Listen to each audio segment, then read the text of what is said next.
मध्य प्रदेश के लोक निर्माण मंत्री राकेश सिंह ने एक बार फिर कांग्रेस नेता राहुल गांधी पर जमकर निशाना साधा।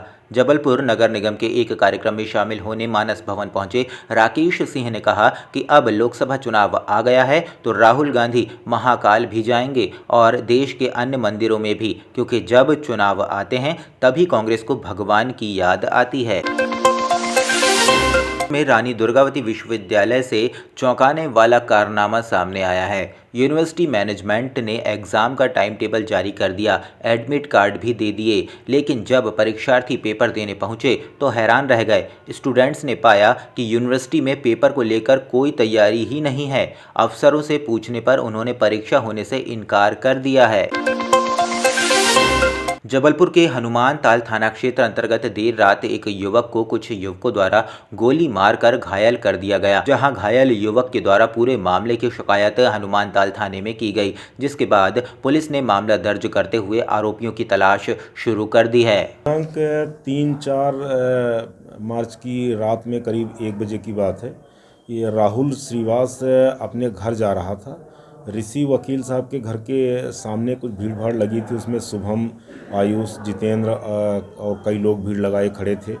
ये वहाँ से निकला, उसी समय ये लोग फायरिंग करने लगे। किसी को जान से मारने की नीयत से ये लोग पिस्टल से फायर कर रहे थे, जिसमें से 2 गोली राहुल श्रीवास को, एक दाहिने पैर की जांघ में, एक दाहिने हाथ के अंगूठे में लग गई। वो ज़मीन में वहीं पर लेटकर अपनी जान बचाया, नहीं तो जान चली जाती और फायर होते तो। उसकी मेडिकल कॉलेज में जाने की सूचना पर जाकर के देहाती नालसी, फिर नंबरी नालसी थाने वापस आकर के की गई है। अभी वो इलाजरत है, उसकी गोली ऑपरेशन करके निकाल दी गई है, ऐसा पता लगा है। और घटनास्थल के निरीक्षण में भी एक बुलेट प्राप्त हुई है, जो साबित करती है कि वास्तव में घटना हुई है। सर, ये कौन है अपराधी, कौन लोग हैं जिनने फायर? अब अभी प्राथमिक विवेचना में शुभम सोनकर, आयुष सोनकर, जितेंद्र सोनकर और उनके साथियों का इनका नाम आया है और अन्य साथी वहाँ थे। अब आगे जो जैसा पता लगेगा वैसी कार्रवाई की। किसी से कोई विवाद था या हवाई फायर? अब राहुल ने तो, श्रीवास ने तो कुछ कहा नहीं कि हमसे कोई विवाद था, लेकिन अब वहाँ कोई बताने को तैयार अभी नहीं है। जैसा पता लगता है किससे विवाद था, क्यों फायर किया इन लोगों ने।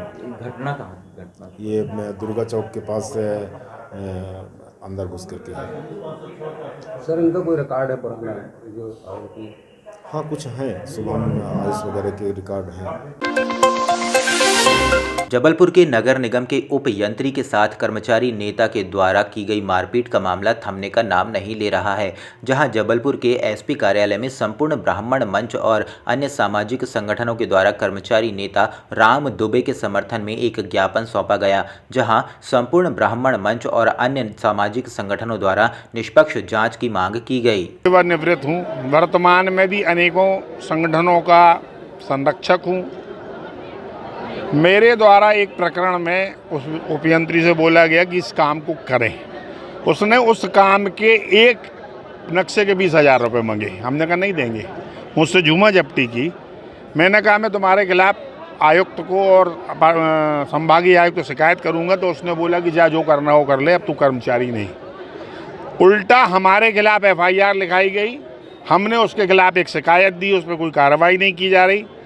इसलिए आज हम सब एकत्रित होकर, सब ब्राह्मण समाज के साथ अन्य समाज भी हमारे साथ आए और सारा कर्मचारी संगठन आया है कि अगर उचित कार्रवाई नहीं होती तो यह आंदोलन बहुत उग्र रूप लेगा, जिसकी पूरी जवाबदारी जिला प्रशासन और निगम प्रशासन की होगी। क्या मांग करने आए थे आप लोग? मांग ये करने आए थे कि सबसे पहले तो हम जाँच हो, हमारे खिलाफ जो FIR हो रद्द हो और हमने जो शिकायत दी उसके खिलाफ भी FIR हो और दंडात्मक कार्रवाई नगर निगम प्रशासन उसके खिलाफ करे। क्या आश्वासन मिला आपको? अभी तक कोई आश्वासन नहीं मिला।